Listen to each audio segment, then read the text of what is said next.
You're all probably expecting me to come up here, working for a manufacturer of REM equipment, to tell you just how fantastic REMs are. But I don't want to do that, because I know that you've heard it all before, and there's much better ways that we can spend the next 45 to 50 minutes. So, what I wanted to talk about is whether prescription gain is always the right answer, whether actually verifying the fitting using our gold standard objective method, is that always the right approach? So I also wanted to talk about validation, and we can use some speech material, and it doesn't have to be the pre-recorded speech material. It could be yourselves, it could be the patient or the client's partner. And I'd also like to look at some of the ways that we can look at some of the more advanced features on aids and to try and understand exactly what those dangerous hearing aid manufacturers are trying to tell us. So, this talk is going to require quite a lot of participation from yourselves. Would you agree, generally speaking, that you'd be much more comfortable with the hearing loss that we have on the left side than the one that we have on the right side, in terms of your ability to get a good outcome for the client and good management options? Is that a reasonably fair statement? Okay. I would like to prove that entirely wrong. So, there's been a longitudinal study that's been taking place over a number of years, and I realise that the RNID have changed their name. It's just everyone still recognises this one. So, back in 1983, in the UK, we had 20% non-compliance with hearing instruments. 10 years on, we've done a little bit better. We're now at 18%. 4 years on, at the advent of the digital age, 19%. Technology's getting better. Hearing aid uptake is getting worse. We've then got our RICs and our open fits, which, as Sue just told us, have taken over the marketplace, and we still have about 20% non-compliance. There is no proven difference between the uptake rate in the public sector and that in the private sector. So that has been factored out. But what is important is that 1 in 5 of the hearing instruments that you dispense is going to be helping someone's bedside drawer. That's great for your sales, but it isn't that helpful for the patient. So, what do we know about this patient? We know that they have a mild to moderate high-frequency sloping loss, which is probably what you're going to see when you go back to work on Monday morning. And we know that most of the time, we should be able to fit them with one of our routine standard hearing instruments, and they should do very well. But I would like to argue that what this tells us is this patient's ability to tell you that they have heard a discrete frequency.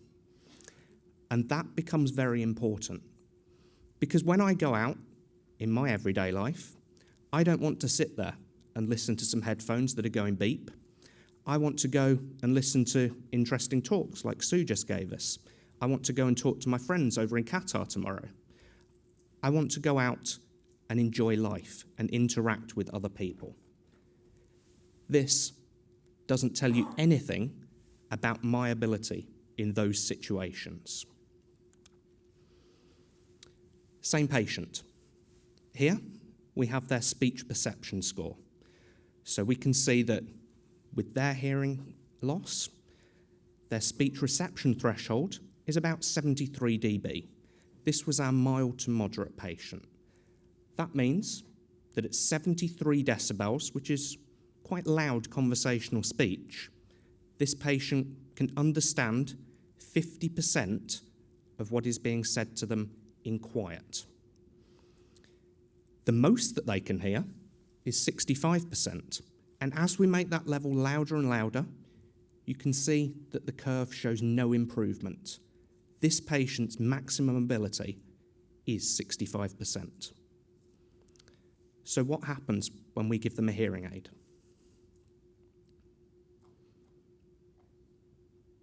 The best thing that we can do is to shift that curve to the left. We can improve the level at which they're able to detect that 50%, but we can't improve their maximum speech intelligibility.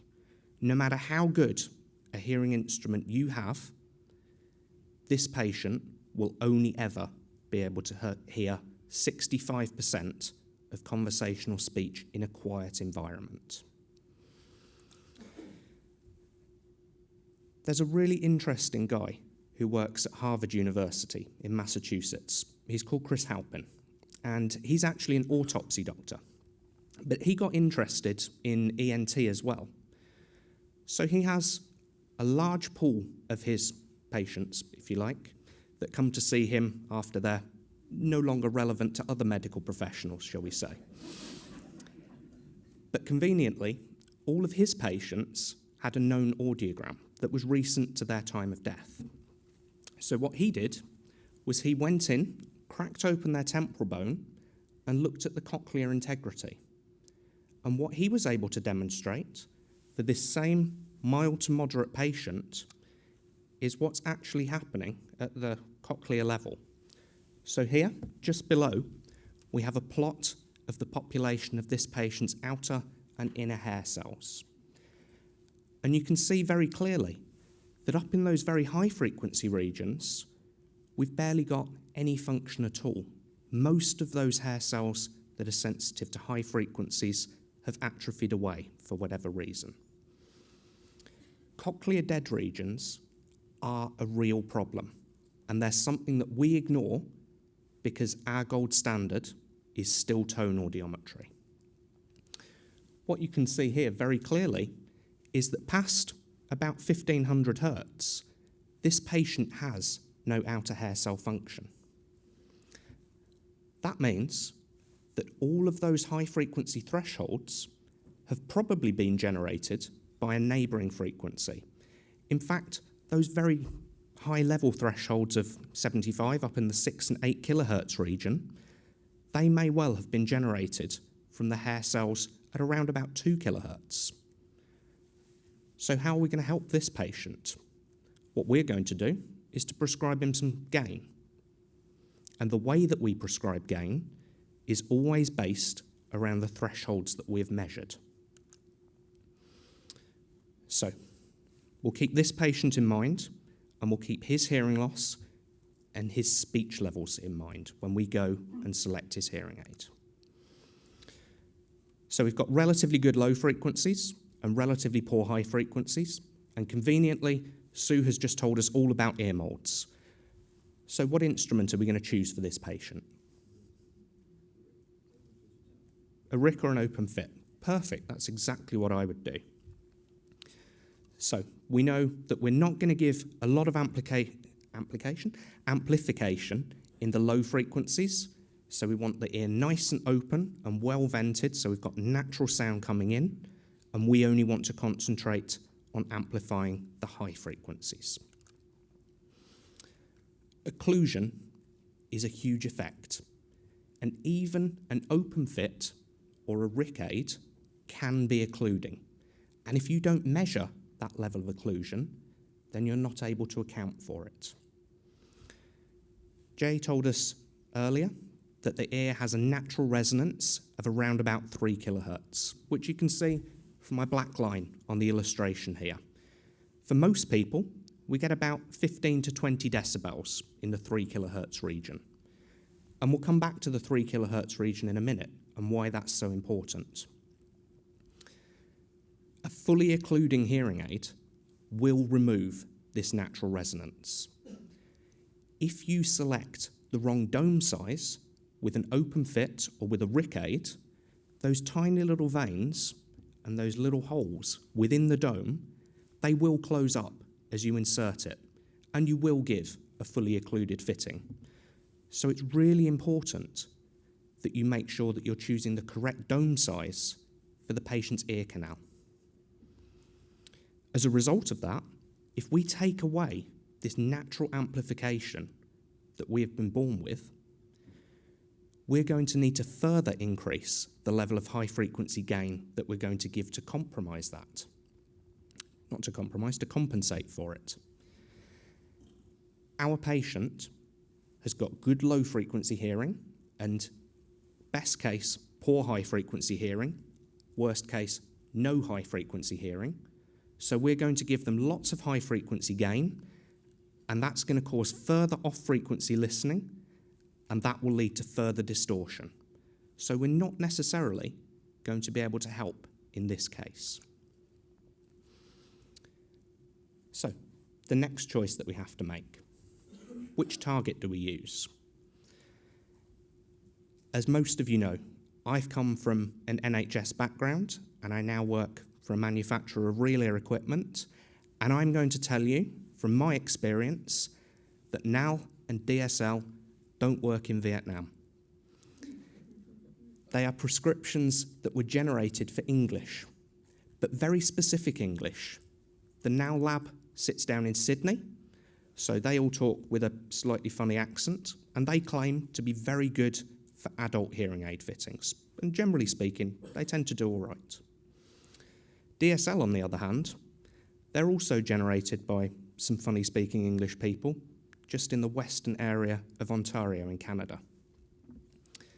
No one has taken into account regional accent variations within English or within any language itself generally. So the other alternative that we have is we can trust the hearing instrument manufacturer's research, and we could go with one of their generic or proprietary formulas. But the goals that we want to achieve are that we want to make soft sounds audible, we want to make average comfortable speech reproduced at a comfortable level, and we want to make sure that we're not over-amplifying the very loudest of sounds.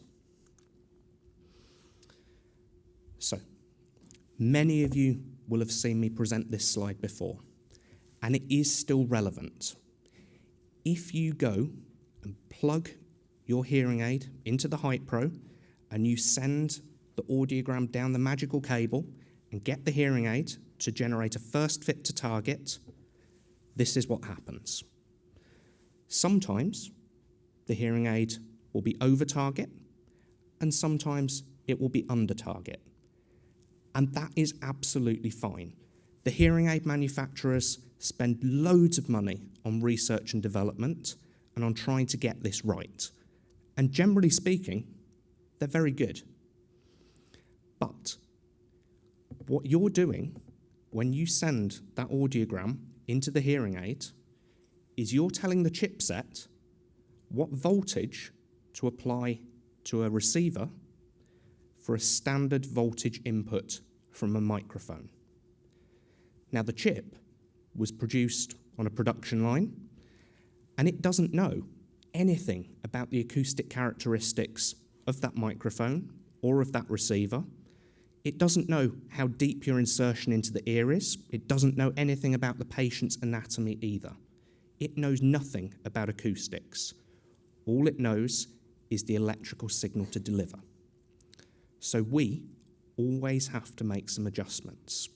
And there's various different tools that we could use to make those.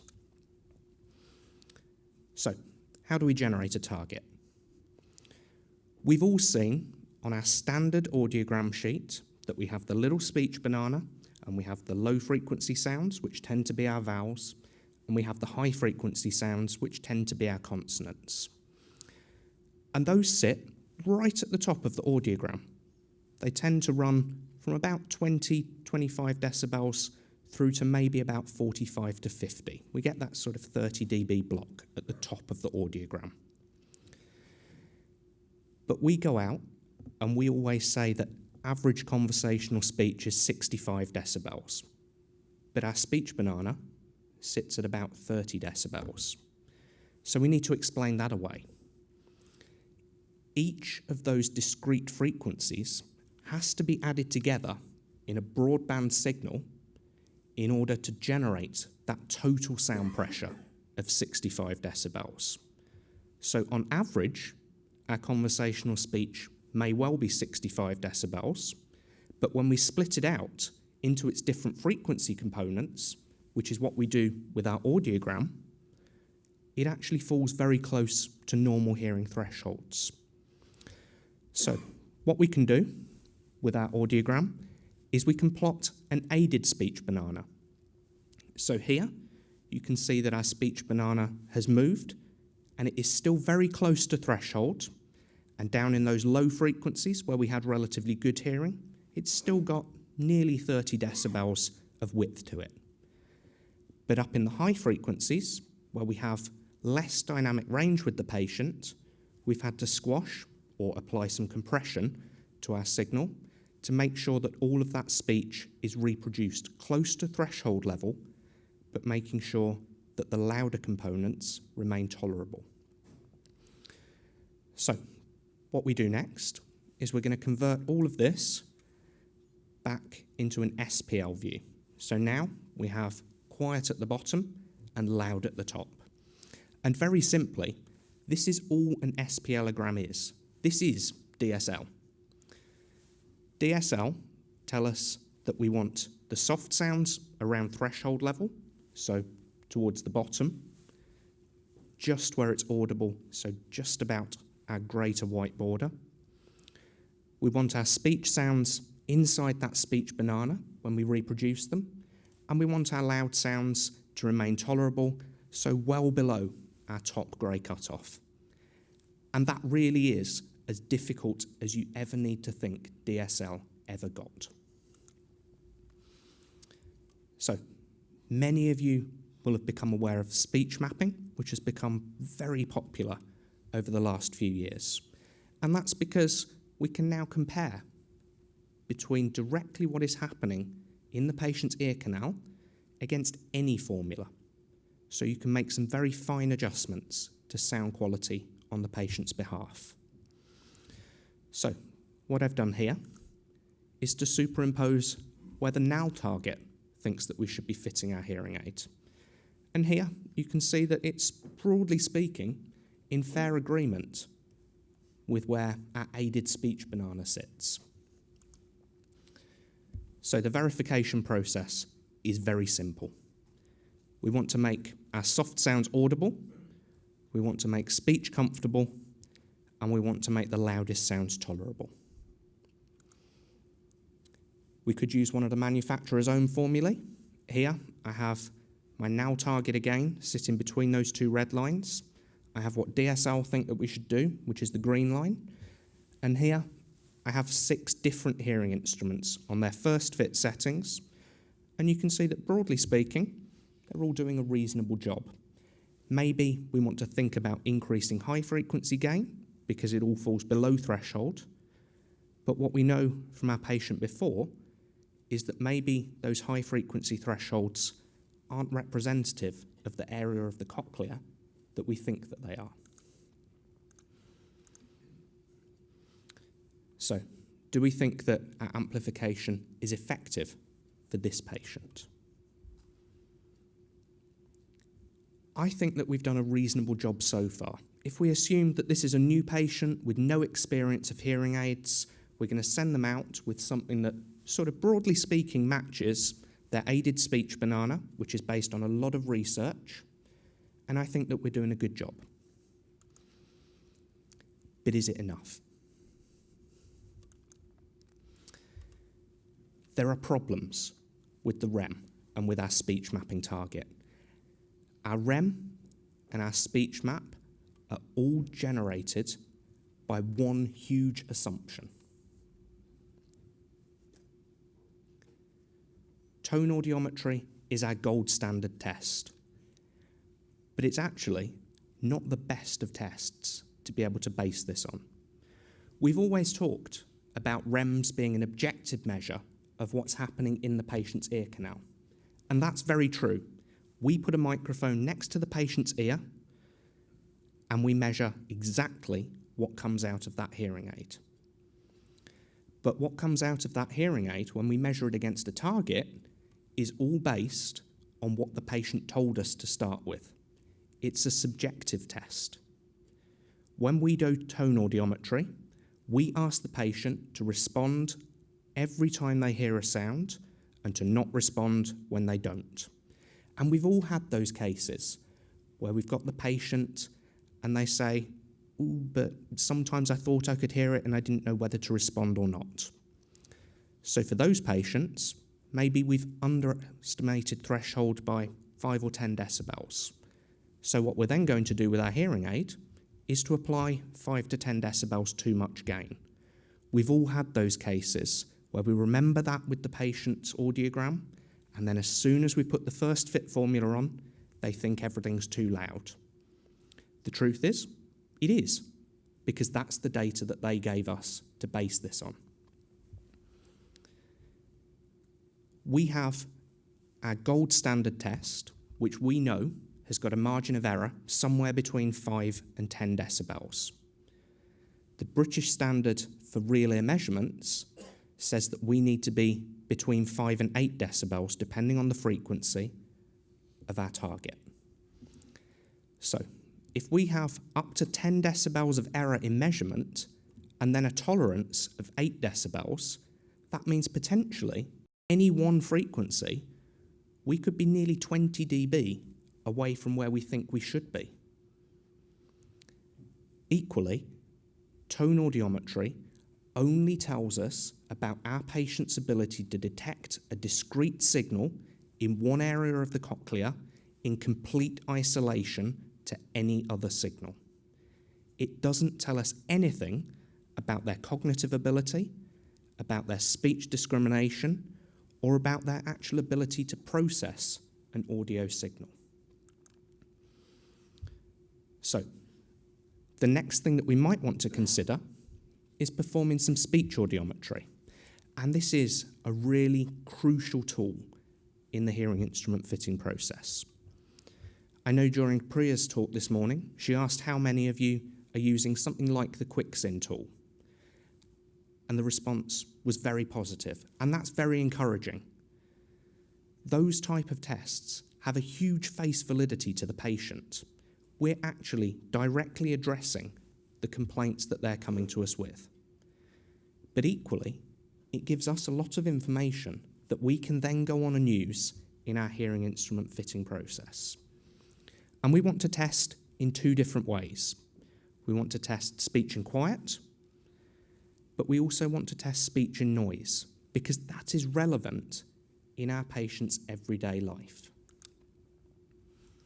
So, in speech, we have various different acoustic cues that all form different parts of it. And speech is a broadband signal. We can't get away from that. So we have to stop thinking about tone audiometry and start thinking broadband. So we're not looking at discrete frequency resolution, we're looking at overall cochlear function. We have the vowel sounds, and our vowels are much easier to perceive than our consonant sounds. They tend to be very low frequency in nature, and we know that for most people, they're likely to have a high frequency hearing loss. Vowels give the power to speech.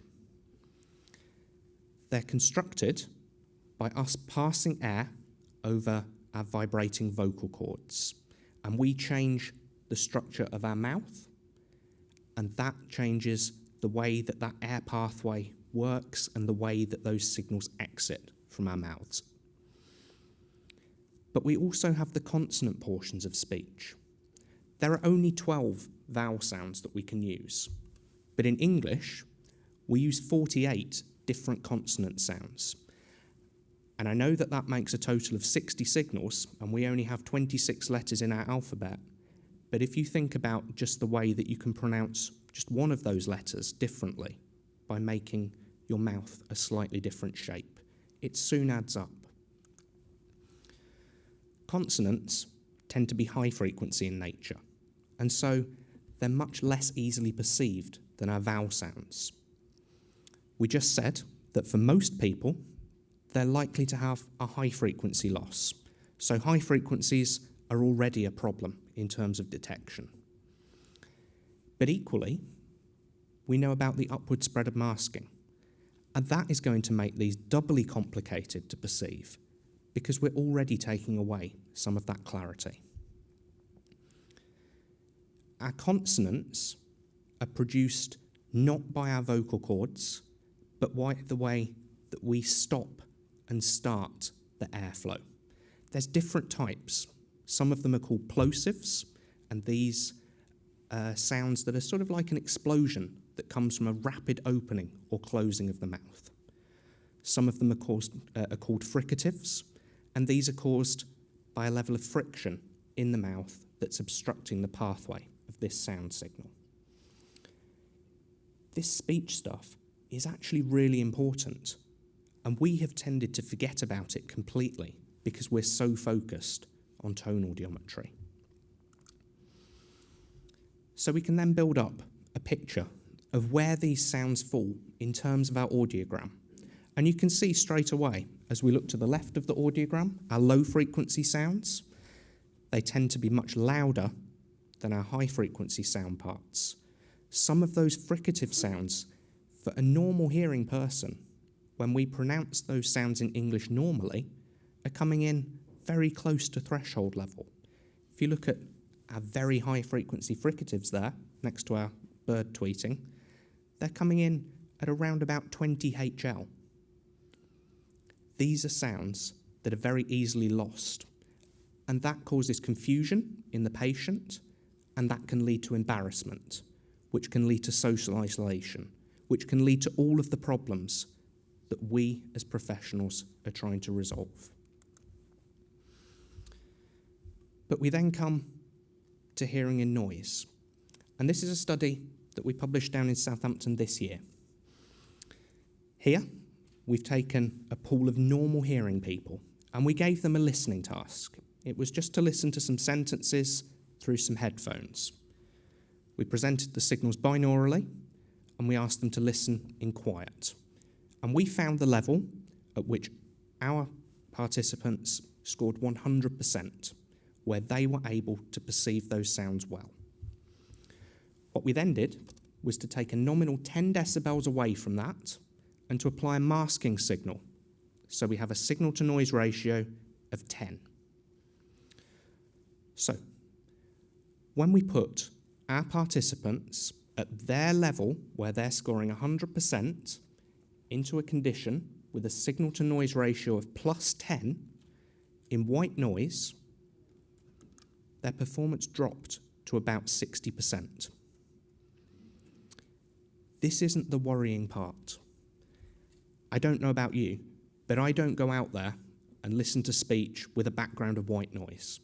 I want to listen with other people talking. We all go to busy environments, we all go to pubs and hotels and all kinds of other places, conference centres, for example. So it might be that we're in a very quiet environment and there's just another table close to us in a restaurant that are having a conversation. So if we have just one person talking as a distraction to what we're hearing and the signal-to-noise ratio is still 10, performance is a little worse than it is with a static white noise. This actually turned out to be about 52%. But then if we increase the number of talkers, something slightly unexpected happens. If we have two people talking, performance drops right off. And there's a distraction factor involved here. Is our conversation more interesting than their conversation? And this is a natural human thing, and we're always interested in what else is going on around us. So performance actually dropped to about 5% in this case, still with a signal-to-noise ratio of 10. And if we make their conversation a little bit more interesting, maybe there's a small group, performance gets a bit better, because then it becomes quite difficult for us to interpret a lot of what they're saying. If we have a slightly larger group, maybe 8 people, performance improves slightly further. But with a really big group of 16 people, performance is still nowhere near as good as it is with just one talker or with static white noise. In fact, we calculated that it takes 103 people having a conversation before our performance is back to the level where it was with just white noise alone. Your patients, your clients, want to go out and they want to sit in those pubs and restaurants where there's people on other tables and they want to have a conversation. So there's all of the tools that have been made available to you by the manufacturers to help to improve the signal-to-noise ratio. And this is exactly the reason why you are selling mini microphones. So there's two things that our patient is going to report in their hearing loss. Firstly, we have a loss of audibility. And this could be due to an outer hair cell function problem. It could be due to a conductive pathology. And this part, tone audiometry, is extremely specific at helping us to diagnose. But then our patients also report a reduction in the clarity of the signals that they're listening to. This is nearly always due to damage to the inner hair cells or to some kind of central system. Maybe it's started to atrophy due to lack of stimulation. And we can't gain an insight into this without doing some kind of speech testing.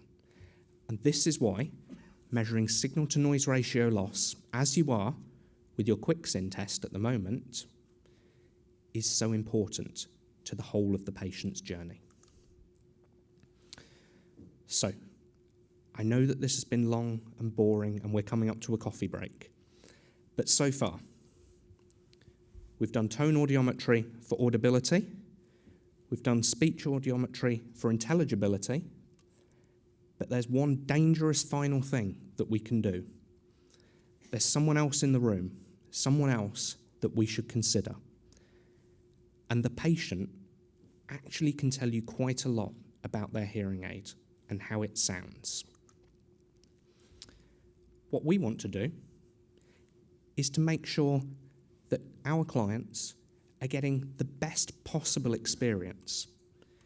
The vast majority of the people that we see have got an acquired hearing loss, which has maybe happened towards their later years. That means that they have had many years of good quality listening experience in a real-world environment, and they know what things sound like or what they should sound like. So, if it sounds right, it almost certainly isn't. Does everyone have a pen and paper? Okay. I have a short exercise that I'd like to go through with you, and I think it's really useful in terms of how your fittings are going to go in future. Sound quality is one of the more elusive things in our fitting process. And if we don't apply the right settings to our hearing aid, then we can totally change the patient's or the end user's experience of what that actually sounds like. So, unfortunately, unlike Sue, I don't have any samples for you. But we've all got the bottle of wine and we've all turned it around and read the tasting notes on the back. That is exactly what I want you to do now. I'm going to play a baseline recording, which is completely unfiltered, and then I'm going to play you 5 samples of the same recording, and I'd like you to take some notes on what you think happens. I'd like you to think about what settings I've applied, what type of aid I've used, and what you would do to change it for your ear, to improve the sound quality for you. So, if we could play the baseline recording, please.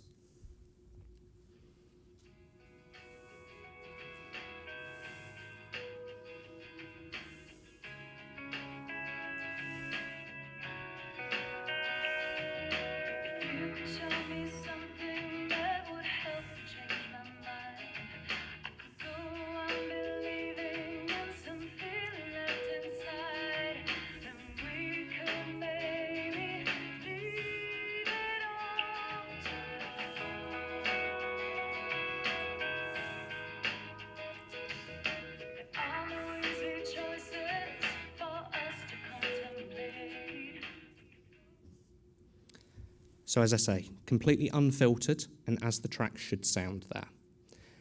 I must say that this doesn't reflect my taste in music. This is just what I had available with the equipment. If we could go for sample number 1, please.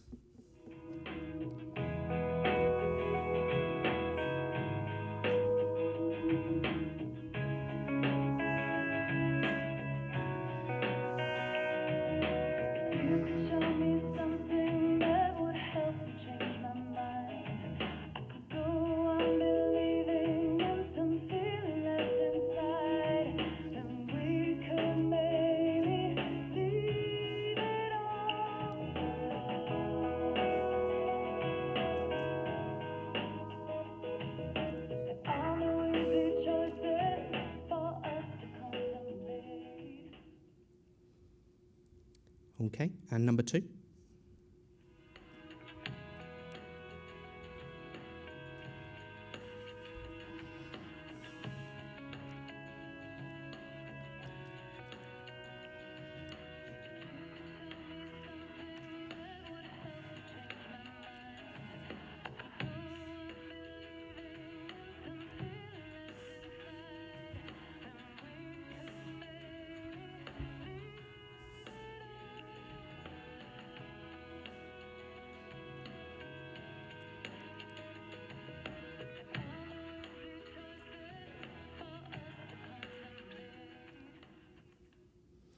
Hopefully you're getting some impression that things are different between these. So number 3, please.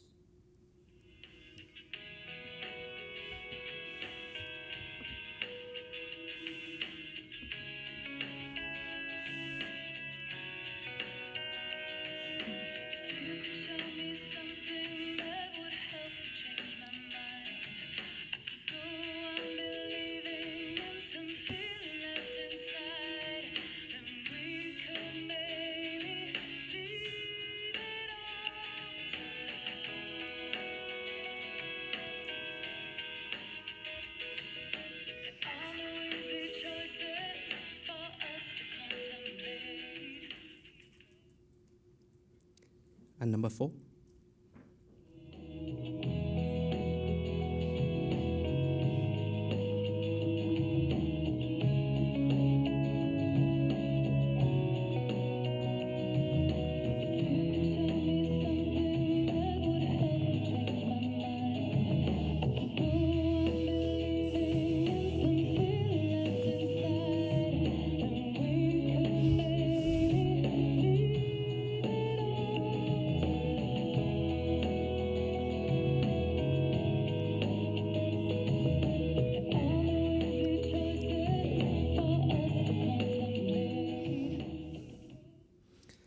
And if we could torture the ladies and gentlemen for one final time, please.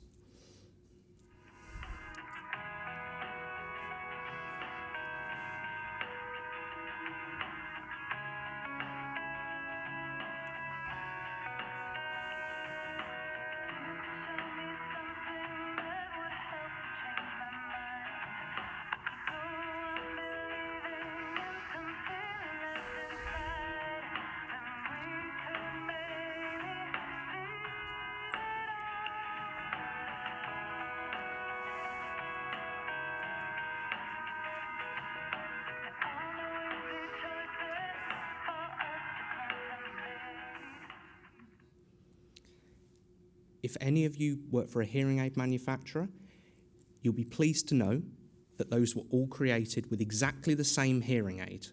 So this is not a manufacturer thing, and I guarantee that you can get those settings with any instrument that is currently on the market. So, what do we think? Any thoughts on number 1? Too much bass, too much gain? Occluded. It's got a high cut to it. Anything for number 2?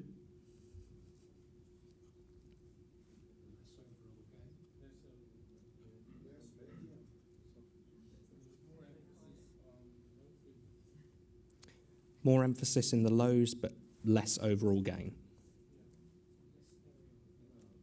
A less stereo effect. Peak clipping? No bass, okay.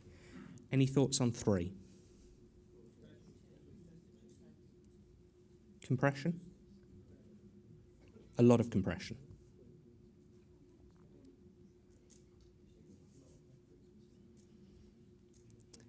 And on number 4, it was louder.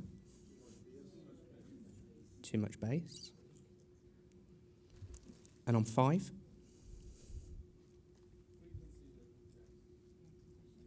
frequency compression. Sounded like number 3.